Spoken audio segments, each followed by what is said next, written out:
What is happening, guys? What's going on with you today?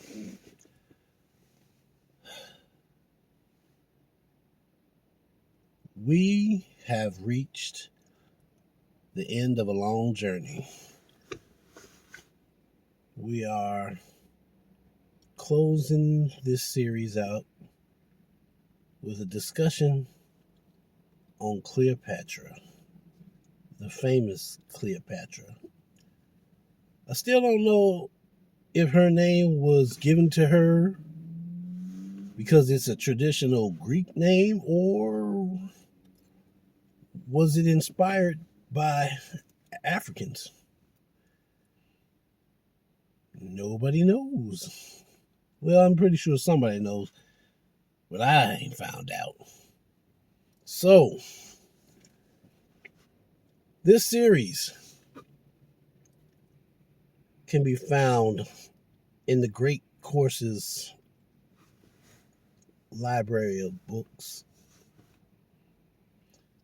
This particular book, audio book, is The History of Ancient Egypt, presented by Professor Bob Breyer.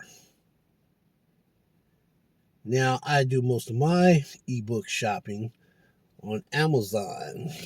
You can choose Amazon, you can choose other outlets that sell ebooks. This has been this has been a very interesting series, no doubt. And I've already lined up a second series and possibly a third. So, without further ado, let's continue with our discussion on ancient Egypt and the rise and fall of Cleopatra. Anyway, they visit a place called Hermonthis, modern Armont. By this time, Cleopatra is pregnant with Caesar's child.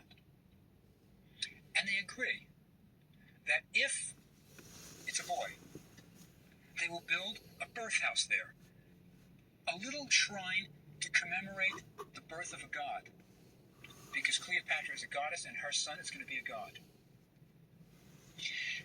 And indeed, it is a boy, named, politically clever, Caesarion, Caesar. Caesarion. And the birth house is built, and to this day, by the way, if you want to find traces of Cleopatra in Egypt, it's very hard, because the Romans, of course, destroy it.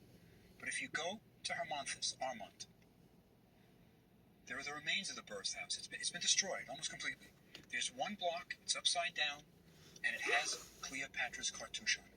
Right? It's one of the last places you can see evidence of Cleopatra. But Caesarion, it's a boy. Now, Caesar has to go back to Rome. There is business. Right? He's a member of the triumvirate. And there's civil war going on. But after a while, he sends for Cleopatra and Caesarion. Now, this is, in a sense, legitimizing them as husband-wife. And remember I said that she's really monogamous? As far as we know, this is the only lover/husband she's ever had up until this point. Right? And by Egyptian standards, he certainly would have been viewed as a husband. Certainly by Egyptian standards. Not by Roman, of course. By Roman, he's got his wife, a Roman wife, a good Roman wife. But he sends for Cleopatra, which must have been, in some sense, an outrage. But in some sense, Rome had never seen anything like Cleopatra when she shows up with her entourage. And Caesar establishes her in his villa outside of Rome. So Caesarion, his son, Cleopatra, are established in Caesar's villa outside of Rome. During this time, Caesar celebrated a triumph. When Roman troops came back, they paraded the booty that they brought with them. And he celebrates an Egyptian triumph. Now remember, he has won the Alexandrian Wars against Ptolemy 13 and Pothinus. And it's a kind of exotic affair. Rather exotic. A giraffe is paraded. Right? Interesting, the first giraffe ever seen in Rome. And as a matter of fact, we have a eyewitness account of it. They call it a camel leopard. Ooh. Because it's got spots like a leopard, but kind of looks like a camel. It's a camel leopard is what they call it. Ooh. And there's another kind of featured attraction in this triumph. Remember Cleopatra's younger sister, Arsinoe? Right? Well, she is a real Ptolemy and had plotted against her sister. Plotted against Cleopatra. Caesar, as part of the triumph, has her paraded in chains. In chains in Rome. Arsinoe is in chains. Now, Cleopatra must have had mixed feelings about this. She didn't like her sister. Don't even think that for a minute. Hated her. But here is a Greek being paraded in Rome. Right? It's a mixed feeling that she must have had when she saw that. Remember, we've talked about the Ptolemies, and we've done them fairly quickly, but we're looking back on a heritage of 300 years of Ptolemies ruling Egypt. Cleopatra has this heritage, and she is proud. But her sister is displayed. Now, Caesar also has a statue of Cleopatra as Isis, erected in a Roman temple. Rome is outraged. To have an Egyptian presented as a goddess in a Roman temple is really pushing it. Plus, he's got a good Roman wife. Not only that, though, Caesar's getting the feeling that he's very special. He's been consort of a goddess.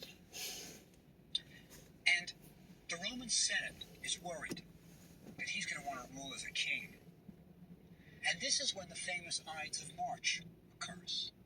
When it is prophesied that Caesar shouldn't go to the Senate because it's the Ides of March and he will be done in. And indeed, Caesar is stabbed to death on the steps of the Senate because he was becoming too Egyptian/Greek. They were afraid that he was going to go beyond a republic. Now, this leaves Cleopatra in a very, very difficult situation. Very difficult. She's in Rome, which in some sense is clearly hostile. Clearly hostile. The women probably were really interested, in the makeup and those kind of things. They were really interested in her. But not the politicians. She has to flee. She's got young Caesarion. She's got to flee. And she flees back to Egypt. I think it's at this point where Cleopatra had to have thought that she is Isis.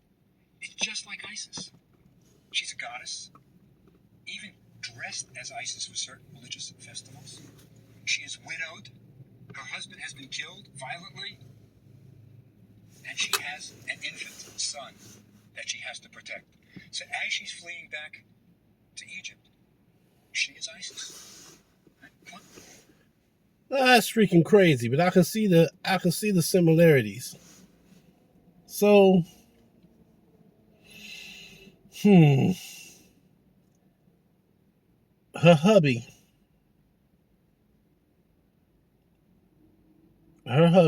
Caesar, is killed by his homeboy and his squad. She flees back to Egypt, and she takes her boy with her. Good mom. But at this point, these people have come into Egypt and have fallen in love with the culture so deep, they actually think they're gods.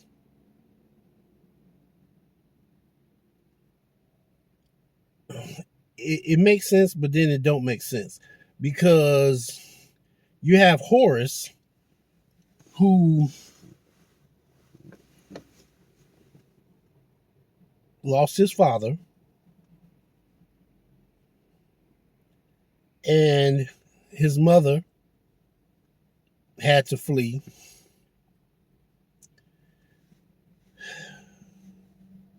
And now everybody wants to be Isis and Osiris. Oh, my husband's dead, but I still had this kid all by myself. I'm a goddess. No, no, no, I don't think so. I don't think that's how that works. Sorry, babe. So that's crazy. She's the last Ptolemy. Nobody knows what happens to her brothers. Ptolemy 13, Ptolemy 14. I'm pretty sure it was not good. Whatever happened to them, it was not good. So let's continue. Interesting. She flees and returns to Egypt and has herself carved on the back wall of Dendera Temple as Isis Hathor. Hathor was often confused with Isis, and her consort there is Caesarion, her young son. Caesarion's the god. Forget about Ptolemy 14 is gone, disappeared. It's Caesarion who's going to rule. Well, we're about ready for the last phase of Cleopatra's life, with Mark Antony. Caesar's will did not leave Caesarion as his heir. He was a Roman. He just couldn't do it, it seems. Nephew Octavian is left as the heir.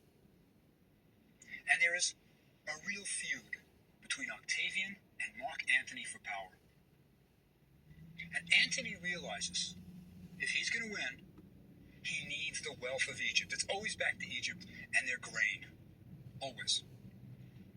So he asks Cleopatra to meet him at Tarsus, in Turkey. And Cleopatra's in no hurry. She kind of views him as an upstart Roman. She is a goddess. She comes in her own sweet time. In an incredible boat. We have descriptions of it, of oarsmen dressed as gods and little angels all over the thing, and it was like a house floating. I mean, incredible thing with tents, gold furniture, gold dishes, thrones. And she shows up at Tarsus, right? Now, understand, Antony has never seen really anything quite like this. He had his brief visit to Alexandria before, but this is incredible. And she invites him on the boat for a banquet. And this is where the stuff of which legends are made happens. They have gold dinnerware, right? Plates of gold. And she's calculating what she's doing. She knows what she's doing. And fantastic furniture. And at the banquet, she's wearing these incredible pearl earrings. And the famous story is that, they're noticeable. They're big. Takes off an earring, drops it in wine, which is partly vinegar, dissolving it, and drinks her pearl. Right? That's the story. Maybe it happened, maybe it didn't, but it's a great story. But there's no question but that after this party, Antony is really impressed. I mean, she gives the guests gold dishes to take home as kind of like party favors. Wow. Like the furniture, take it home, it's nothing. Right? Side note, yeah, she probably did give away a lot of gold trinkets, but it is said that silver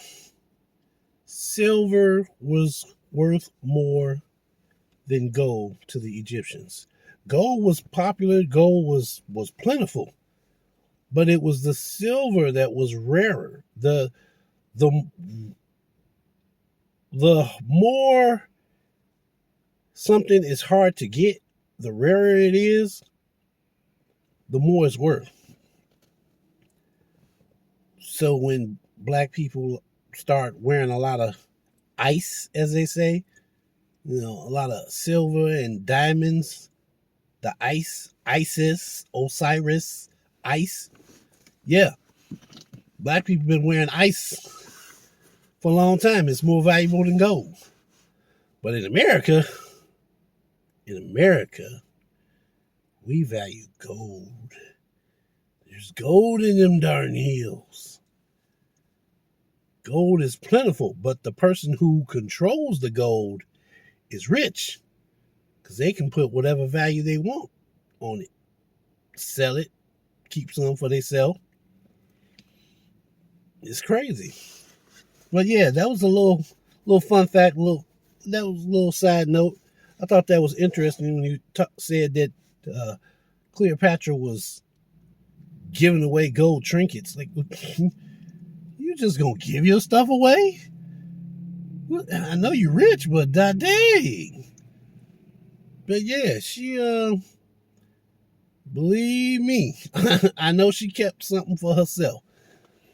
You know, it's like when they when they used to say you throw a party, you want to impress people, take out mom's good china, and hope don't nobody mess it up.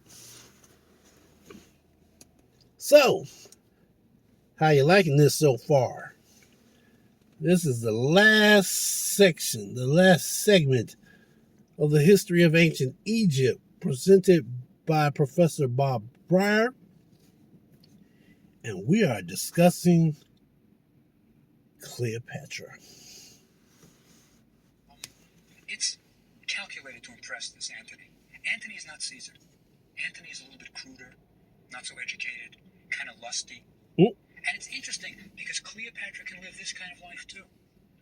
They go back to Egypt, right? And they kind of form a drinking party, a kind of small club, right? They call themselves the Inimitable Livers, right? They're really high livers, high rollers. And they've got their friends, and they go drinking. And she participates in this. She's kind of able to live these two lives of the goddess and also sort of consort of or wife of this army man. But things are going to change. Cleopatra becomes pregnant and gives birth to twins. Now, she's with Antony. Remember when she was with Caesar? The son is named Caesarion. She has twins. She's not going to name him after Antony. No. It's a boy and a girl. Alexander Helios. Alexander the sun. Cleopatra Selene. Cleopatra the moon. Right? She's going back to her real heritage, the one that she loves to think about. Alexander the Great. That's her dream of being like Alexander the Great. Not even like her father, who she must have loved but knew he was a loser. You know, not like the other Ptolemies, not like Physicon, Fatty, not like none of them. She's going back to Alexander the Great, and her kids are named Alexander Helios and Cleopatra Selene. But Antony has to go back to Rome. And what does he do? He marries Octavia. Octavia is the sister of Octavian. It's a political marriage. It's a political marriage. But think how Cleopatra must have felt. Totally abandoned. She's now got 3 kids. Right? She's got Caesarion, she's got Alexander, she's got Cleopatra. And the person she thought of as a husband certainly has abandoned her. Well, don't feel sorry for her. She's still queen of Egypt. She's got a lot of power. She's not out of the ballgame. She's abandoned for 3 years. What happens? Antony is starting his wars. He needs to raise money for the army. He needs Cleopatra. He contacts her. And he says, I need to talk to you. Now, Cleopatra agrees to meet Antony in Syria. He agrees to it. Right? She's going to do it. And he's going to do it. They're going to both have a meeting. But she is thinking ahead. She's been abandoned. She's no fool. She works out an agreement. They finally meet. And there is like a prenuptial agreement. I mean, it's the kind of thing that any Hollywood lawyer would have been proud of. She is smart. Antony agrees to marry Cleopatra. After the wars are over that Cleopatra's going to finance, Cleopatra will get Sinai, Judah, Cyprus, Arabia, right? Not only that, he's going to marry her, but Caesarion's going to be the pharaoh, right? Gives away his title of ruling Egypt. And another kid is born now, right? She's got another child on the way. It's a boy. She's not going to name it Antony. It's Ptolemy. Another. Whoa, wait a minute. All the stories I heard about Cleopatra, where did all these daggone kids come from? She got Mark Antony, Caesar. She got 2 baby daddies. The last baby daddy left her ass for 3 years, my guy. 3 years. And then he gonna call her up all of a sudden talking about, hey, I need you to loan me some money. What you mean? You need some money? Yeah, me and the boys, we got this thing going, and I need some money. Come on, you know I'm good for it. Okay, even if she do give you the money, still, you ain't gonna ask about the kids? You ain't erect no Stellas or nothing for the kids? You supposed to be out here fighting wars and taking over countries for your family. And you go back to your baby mama to ask her for some money. Trifling. Just trifling. And then you didn't even want to marry her. You married some other chick. Really? But she did good. She did good. She made him sign some papers. She wanted some receipts for the money she was getting ready to give him. You ain't about to leave my kid's ass out. Mm-mm. Good job, Cleopatra. Good job. Ptolemy, going back to her heritage, probably thinking maybe of her father, but maybe of Ptolemy 1 and 2, of the library and the lighthouse and her tradition. So she's got 4 kids now. And Antony goes to war and they go poorly. The wars go poorly. Cleopatra is working in there helping. She brings troops. She brings relief. Right? Interestingly, Octavia, Antony's wife, also tries to come with help from Rome. She's sort of being the virtuous wife. Oh, I'm deserted, but I will help. Antony sends her back. Octavia sent back to Rome. It's a victory for Cleopatra. She's won over Octavia. Then there's some minor triumphs. There's, in Alexandria, they celebrate the Armenian triumph. It's a minor victory, but there's a parade, and at least they've got something to celebrate. And there, Cleopatra's dressed as Isis on a sort of a platform. The children are all dressed up as various countries, heads of states. And Antony proclaims Cleopatra as queen of all the territories he said he was going to give her. Caesarion is called King of Kings. He's going to be her co-regent. Alexander Helios, one of the twins, he's given Armenia and Pontia, the Pontus, right? Cleopatra Selene gets Libya, and little Ptolemy gets Phoenicia, northern Syria. Oh. So these kids are really getting endowments. They're not going to have to worry about going to college. Cleopatra has worked it out. She has made the deal, and she is controlling Antony. At this point, Rome fears Cleopatra. Fears her. She is taking their Antony, who should be giving Rome the spoils of war, and he's giving it to Egypt. Right? There is going to be a war that's going to end it all. Octavian declares war. Not on Antony. He's a Roman. But on Cleopatra. The Greek. The Egyptian. And this is where all the bad press starts about Cleopatra, the seductress. Well, the Battle of Actium is fought. That's the crucial battle. It's fought at sea. And it goes poorly. It goes very poorly. Cleopatra is on a ship. She's in the middle of the battle. Imagine that. She has her own ship in a battle, not leaving Antony alone for a minute. And she has to flee. They pick up their sails. She goes back to Egypt. Antony follows, right? But he's sulking. Cleopatra's planning. Antony is sulking. In the end, Octavian marches on Alexandria. It's the end.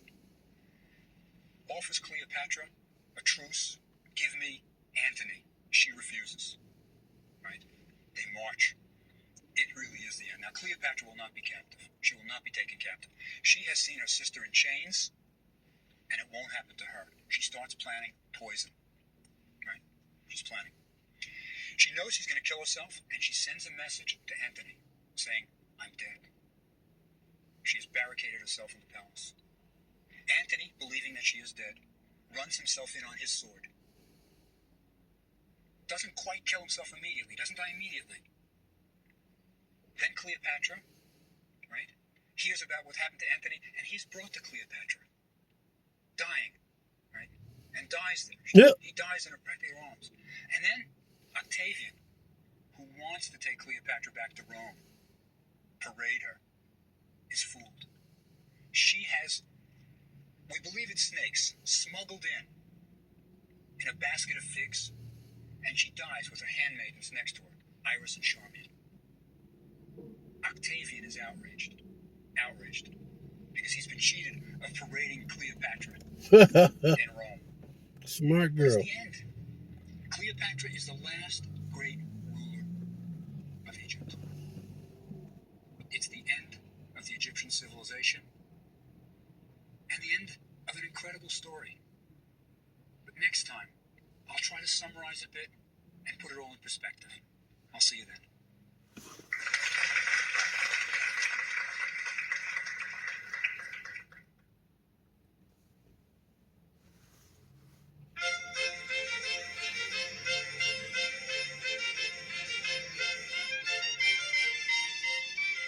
Lecture 48, the grand finale.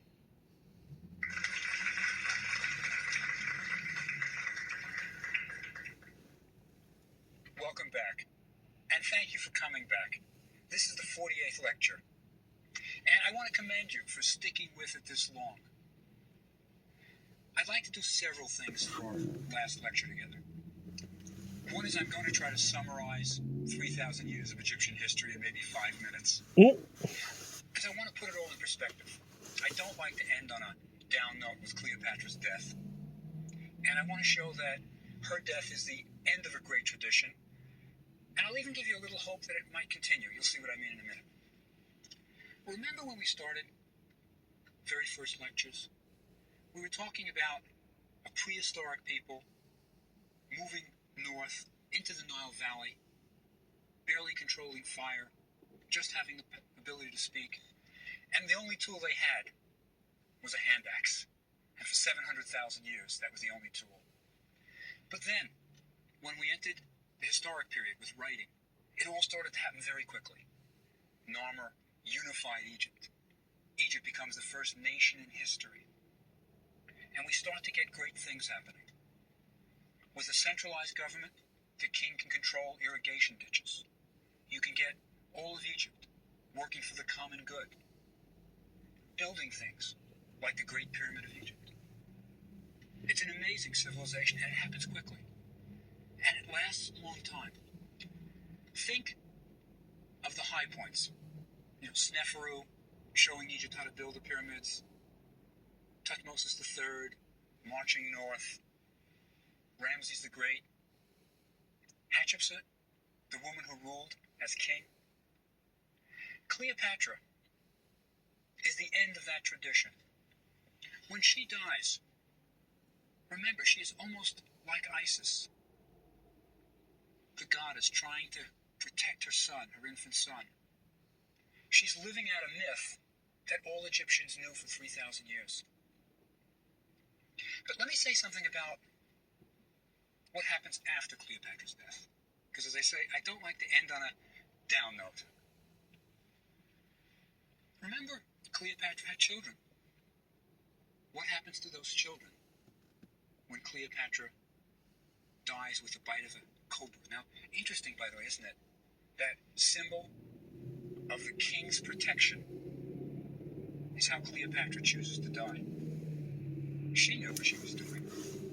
It was the cobra that was going to protect her from Octavian, bringing her back in chains and paraded in Rome. She knew what she was doing. She also was thinking about her children. Caesarion is about 17 years old when Cleopatra committed suicide. She had plans for the dynasty to continue. She sent Caesarion with his tutor to the Red Sea with treasure. They were going to sail to India and start a new dynasty. But Caesarion was betrayed by that tutor. Oh, wow. He was told, return to Egypt. Come back with me. It'll all be okay. But no, it wasn't okay. He was first brought back to Alexandria, and Octavian, seeing Caesarion, said, there can be too many Caesars, and had him killed. There was going to be only one ruler. So Caesarion is killed. Now she's got 3 more children. Remember the twins? Alexander Helios, Cleopatra Selene, right? The twins. And she's got young Ptolemy, another son. Those 3 children are sent to Rome to be raised, believe it or not, by Antony's widow, Octavia. And she takes them in. She's always this perfect Roman wife. Now, some of the children, 2 of the children disappear from history. We don't know what happens to them. But we do know what happens to Cleopatra Selene. At the age of 14, she marries Juba II. He is the king of Mauritania. Right? This is area around Morocco. She is married to Juba II. Now, Juba II is a scholar and a kindly man. And they have a good marriage. A very good marriage. And they have children. They have a son. And you know what they name? Ptolemy. Ptolemy. And there's a daughter, Drusilla. Drusilla? Let me tell you how Ptolemy meets his end. Juba II, as I say, is a scholar. And he learns that from a shellfish, kind of shellfish, called a murex, you can extract a purple dye. It's very valuable, but very difficult to extract. And he learns the secret of extracting this purple dye, and it becomes an industry. They make a small fortune with this purple dye. And their son Ptolemy is given a cloak dyed purple, very purple. And of course, purple is the color of royalty. And Ptolemy goes to Rome to visit his cousin Caligula. Wow. That is Ptolemy's cousin. Caligula? And Caligula sees this purple cloak, and because it's more purple than the things he's got, has young Ptolemy killed. So Cleopatra's grandson is killed by Caligula because his cloak is too purple. But the line may live on. Cleopatra may have descendants. Drusilla, right, the daughter, marries Antonius Felix, a governor of Judea. Judea? Now, we do not know if she has children. She disappears from history, but it is quite possible that Cleopatra's lineage lives on in the blood of Drusilla and her descendants. So Cleopatra may, in some sense, still live. But anyway, let me say some other things about why it's good that you've studied Egypt so long, these 48 lectures. We have a legacy that we owe to Egypt. And if you think back about all the things we've discussed, you'll see it's considerable. For example, our 365-day calendar. That's owed to Egypt. Papyrus. the origins of our paper. We owe that to Egypt. But I think more important, a lot of our religion is derived from Egypt and it's not acknowledged. For example, the obvious one is thinking back to Akhenaten, our heretic king of the 18th dynasty, Yep. who on the banks of the Nile became the first one to say there is only one God. Monotheism originates in Egypt. But there are more subtle things that we get out of this. Yep, he's right. The heretic king, Tutankhamun's father, declared that there is only one God. And this information was before Moses. Now, I'm not knocking Moses. No, I'm not knocking Moses at all. And as far as I can tell, there is mention of Egypt in the Bible, but it's not mentioned in the way that it should be mentioned. You know, one of the other courses that I want to discuss is about paganism and ancient religions, and how modern religions borrow from these ancient pagan religions. Is very interesting. I've only read one chapter. Well, listened. It's an audiobook. I've only listened to one chapter. But that should be an interesting series. So, guys, I don't want to drag this out more than it has to be. Thank you for stopping by, spending time with me as we dove into the history of ancient Egypt, learned about Alexander the Great, Cleopatra, Hatshepsut, Isis, Osiris, and a couple of other key figures throughout ancient Egyptian history. And with that, my friends, be safe, God bless, and I'll talk to you later.